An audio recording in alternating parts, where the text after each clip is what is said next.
Mabuhay, everyone!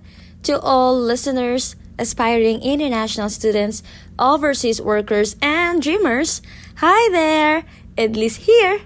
Welcome to Truly Talks.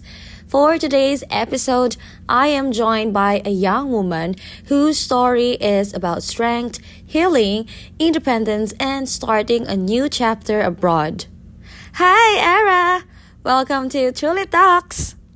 Hi, good day everyone. Can you briefly introduce yourself and share what you are doing abroad now? My name is Arai Sanwan, 22 years old, and I am currently working as a technical assistant or factory worker sa isa pong semiconductor company dito sa Taiwan.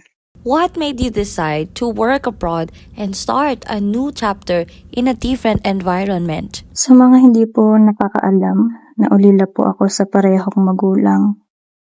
At ako po ay nag-iisang anak at tinataguyod na lang ang sarili ng mag-isa. Nakaranas po ako ng depression and anxiety nung panahon na nasa Pilipinas pa po ako. At nahirapan akong mag-cope noon sa pamumuhay dahil hindi po sapat yung kinikita ko sa work ko noon. Maliban po doon ay nagkaroon po ako ng chance na mabago yung environment ko at para rin magkaroon po ako ng peace of mind. You lost both of your parents at a young age. Paano ka nito binago? At ano ang nagbigay sa'yo ng strength para patuloy na mag-move forward? Una po, sa totoo lang, una kong tanong nun sa sarili ko ay, paano na ako? Napaka-unforgettable po kasi ng mga pangyayari na yon sa buhay ko. At aminado akong totoong mabigat at talagang masakit. At hindi kailanman naging madali ang lahat. Pero kailangan ko pong magpatuloy sa buhay. At kung tatanawin ko po lahat, isa-isa yung mga naging karanasan ko matapos ko maulila sa parehong magulang, ay masasabi kong pinatatag na ako. Na mas pinatapang na ako ngayon sa paraan na kahit anong mangyari na masagupa ko sa buhay, ay alam ko pong kakayanin ko sa tulong at awa ng Panginoong Diyos. What has living and working abroad taught you about healing, independence, and yourself? Siguro po para sa akin, everything happens for a reason. Na alam ko po na lahat na nangyari ng yun ay may isang dahilan. At para yun sa isang dahilan, hindi ko man alam kung bakit, kung kailan ibibigay, kung ano yung dahilan at kung kailan ibibigay yung mga pagpapalang inaantay ko. Pero alam kong may dahilan ng Diyos. Siguro maliban sa palakasin at patatagin ako, baka para rin sa inihanda niyang magandang biyaya, kaya na sinabi ko kanina. At lalo kong nakilala po yung sarili ko, na kaya ko pala kahit anong mangyari sa buhay ko, na malakas pa ako. At sa lahat na nangyari sa buhay ko, sa totoo lang po, tinatanaw ko na lahat ng yun ay pagmamahal ng Diyos, na pinaraan niya ako sa mga bagay na yun para magtiwala pa ako ng lubos sa Kanya. Last question, Ate Ara.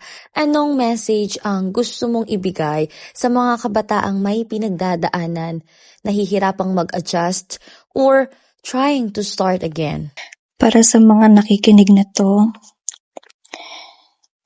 alam ko may pinagdaraanan ka rin.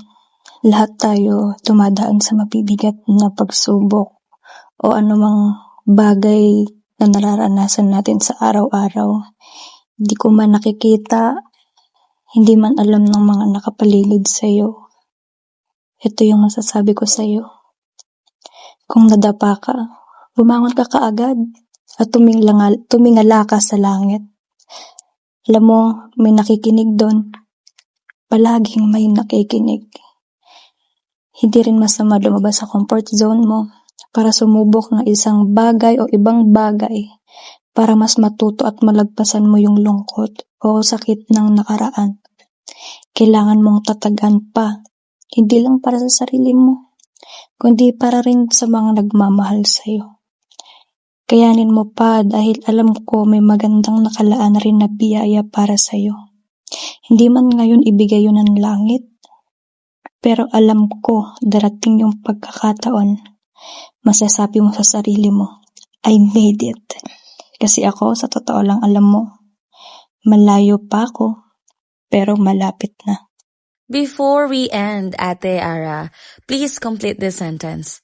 I am proud of myself because I am proud of myself because I am standing strong today. Thank you, Ate Ara, for sharing your story with us. Your story reminds us that being strong does not mean that we never feel pain. It means choosing to keep moving forward even when life becomes difficult. To everyone listening, you do not need to have everything figured out right away. Let go and let God. Thank you to all our listeners for joining us in this episode of Truly Talks. I always end this podcast with live life with no regrets, be brave.